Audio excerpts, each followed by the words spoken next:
Coba deh bayangin, seharian di jalan, narik, badan udah pegel semua, mata capek ngeliatin jalanan nunggu orderan masuk. Pas lagi istirahat di pinggir jalan, di seberang sana ada dealer motor. Dan spanduknya itu gede banget.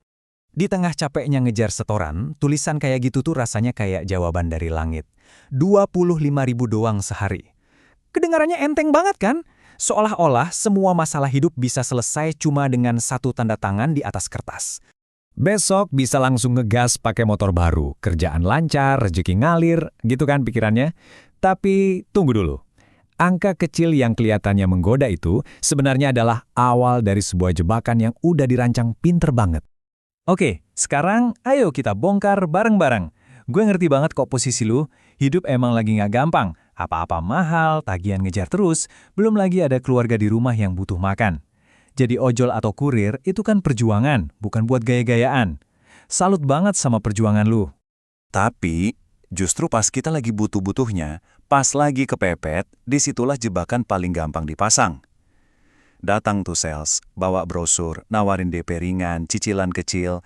Kelihatannya sih kayak jalan keluar ya. Padahal tanpa sadar itu adalah kontrak buat mengubah diri lu jadi mesin setoran selama 3 tahun ke depan. Nah, sekarang kita jeda sebentar. Lupain dulu soal gengsi, lupain emosi. Kita pakai logika paling simple, matematika anak SD. Serius, nggak perlu kalkulator canggih, cuma hitung-hitungan biasa buat ngelihat kenyataannya. Oke, lihat perbandingan ini deh. Ada motor, harga cashnya 20 juta. Kalau lu bayar tunai, ya udah 20 juta. Selesai, motor jadi milik lu. Tapi, kalau pakai kredit, ceritanya beda jauh. DP-nya 2 juta, terus cicilannya 980.000 sebulan selama 36 bulan. Kalau di total, uang yang lu keluarin itu bengkak jadi hampir 37 juta rupiah. Nah, ini dia angka kuncinya. 17 juta rupiah. Ini selisihnya. Inilah harga yang harus lu bayar buat kemudahan yang mereka tawarin. Ini bukan biaya admin biasa. Ini tuh keuntungan bersih buat perusahaan leasing yang lu bayar pakai keringat lu. 17 juta itu bukan cuma sekedar angka loh. Coba kita artiin angka itu jadi sesuatu yang lebih nyata, waktu dan tenaga. Kira-kira berapa lama lu mesti narik di jalanan cuma buat bayar angka itu? Kalau kita anggap rata-rata penghasilan bersih lo sehari itu 100.000, berarti butuh 180 hari kerja buat nutupin selisih 17 juta tadi. Artinya apa? Artinya, lo kerja rodi selama 6 bulan penuh. Bangun pagi-pagi, panas-panasan, kehujanan, narik sampai punggung rasanya mau copot, itu semua hasilnya bukan buat keluarga lo, tapi buat bayar bunga ke leasing. Dan ini nih bagian yang paling bikin ngeri. Cicilan itu sifatnya pasti, tanggal jatuh temponya saklek, nggak bisa digeser. Tapi penghasilan lu nggak ada yang jamin kan? Leasing itu nggak mau tahu kalau orderan lagi sepi, atau lagi hujan badai, ban motor bocor, atau bahkan pas badan lu lagi sakit. Pokoknya tagihan harus dibayar, titik. Nah, ini bener banget. Beginilah cara sistemnya bekerja. Selama mesinnya jalan terus, setorannya lancar, mereka senang. Tapi, begitu mesinnya macet sedikit aja, motor ditarik. Dan semua uang yang udah susah payah lu bayar, dianggap hangus gitu aja. Oke, biasanya pasti ada aja alasan-alasan yang dipakai buat meyakinkan diri. Misalnya, kan motor baru lebih irit bensin. Atau, kalau mau ngojol kan motornya harus baru. Nah, ayo kita bedah satu-satu alasan ini. Bener nggak sih? Logika motor baru lebih irit, itu sama sekali nggak sebanding sama bunga belasan juta. Mungkin ya lu bisa hemat bensin 50.000 sebulan. Tapi di saat yang sama, lu nyetor hampir 1 juta buat bayar bunga. Itu ibaratnya lu sibuk mungutin koin di rel kereta. Nggak sadar ada kereta segede gaban mau lewat.